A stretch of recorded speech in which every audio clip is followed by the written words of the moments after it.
panelist is Roberta Craig. And Roberta switched from competing to organizing contests when she volunteered to fulfill the remaining 4 months as Area 62 director. When COVID forced us to switch from in-person to virtual contests, as the Division E director, Roberta was part of the Nerdmasters team that helped the district figure out how to serve our members on both sides of the contest curtain. Tonight, Roberta's here to discuss the tips and tools in organizing a speech contest, all the stuff you got to do before the actual night of the contest. Please welcome D32 Program Quality Director Roberta Craig as she thaws your nerves in Do You Want to Hold a Contest? Roberta. Thank you, Game Master.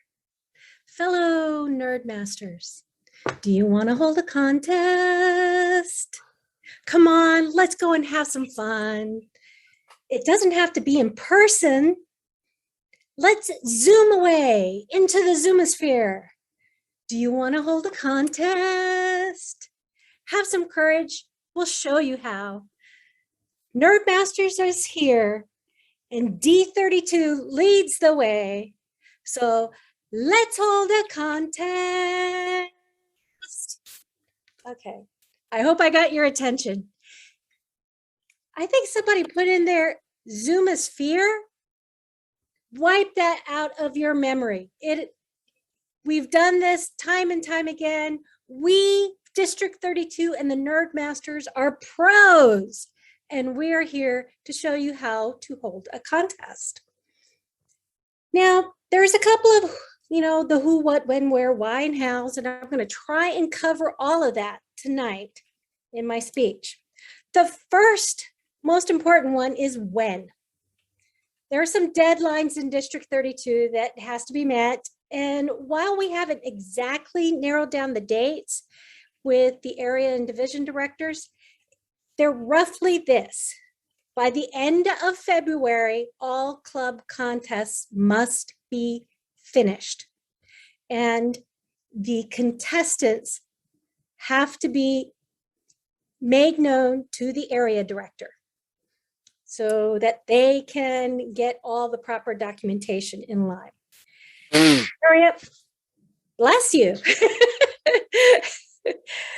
Area deadline for all the area contests is middle of March. Try and think of the Ides of March. You need to have your area contest done by then. Division contest, April 16th. You get done with those taxes. Hopefully you're done with your division contests. And then the conference, D32 conference, is going to be May 9th through the 15th. Woo-hoo! And this will be our second year of holding the conference online.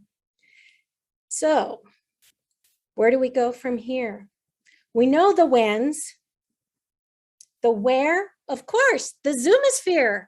Where else would we hold our contests at all the division levels or all the levels? Now, I know some clubs are meeting in person and they're meeting in hybrid. You could go ahead and have that contest in person at the club level, but make sure that your contestants are aware that the next step up is going to be via Zoom. So they may have to adapt their speech to a Zoom environment. So we discussed the when, we discussed the where. I think Kyle has pretty much covered the why. Contests help not only the contestants improve their speeching or their speech techniques and their body language in giving those speeches, but it's a wonderful opportunity for the people behind the scenes to practice some leadership skills, to practice some performance skills and managing a Zoom contest. And then last but not least, I'll let Brian and the rest of the panelists discuss the who's, but the big question is how. How do we do all of this? It's like a 3-ring circus sometimes it feels like. I felt that way when I had to take over an area contest. I just got done competing and I was asked to step up as an area director to hold a contest. I had 1 month to plan it. Talk about panic. But the Nerdmasters has these great tips and tricks to help you along the way. And the first one, I'm going to share my screen. The first tip that we have, and we're going to make this information available through our D32 website. I apologize that I have not gotten the website updated, but I will get it updated. Give me the end of November to get it all updated so you have the links to all of these worksheets. The first one is the famous Zoom worksheet. This is every single role that needs to be covered to hold a contest.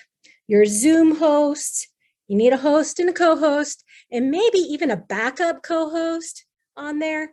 Your Toastmaster, your contest chairs, your judges, listing out all this information on this one spreadsheet will help your Zoom master be able to prepare your contest. It also is a great tool for the person who's coordinating the contest. If you're the contest chair and the chief judge, this becomes a very important document to be able to follow up, making sure you have all the proper paperwork, you have phone numbers in case somebody all of a sudden drops off in the middle of the contest and you need to scramble to get back in touch with them. So this is a master worksheet for all the roles. The next tip and trick that we have for Zoom Master is the online contest script. Are you able to see the script when I changed? Okay, I sometimes don't know whether or not it changes from screen to screen. So this is the online contest timeline script. It goes into, it's color coded as who says what, when, and this becomes a very valuable tool in not only doing the dry run, and I'm going to cover dry runs, but also helping with the actual contest itself, knowing what is supposed to be said when, how do you introduce people, when, what is the briefings for the contestants, for the judges, and getting everybody together. This is a very important tool to download. And last but not least, the third most important thing for you to have in organizing your contest is the dry run. Do not underestimate the power of the dry run. Yes, we may have been, this is our third, fourth time being a judge as in Zoom and holding a contest in Zoom. The dry run makes sure that everybody has the correct login information. They know what time to report. Your judges are reporting before your contestants so that they can move into their rooms when the contestants have to be there. It allows the contestants to test their communications with the Zoom host. It is the most valuable thing that you will ever do is having a dry run.